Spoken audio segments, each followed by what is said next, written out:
ঠাকুরের নেকলেস দেখছিস? ওই দেখ, ওই প্রশস্ত সাধু ওইটা গলার নেকলেস। সেরম বডি সেরম লাগবে না।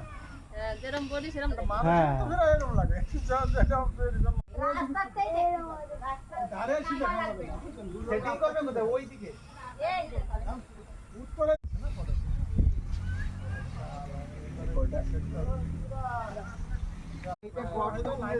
ওই চূড়াটা যদি ওর মাথার উপরে দেয় তাহলে কিরকম হবে? মায়ের মুখে মুকুট থেকে বলতে আসবে, সব জায়গা থেকে লোক আসবে।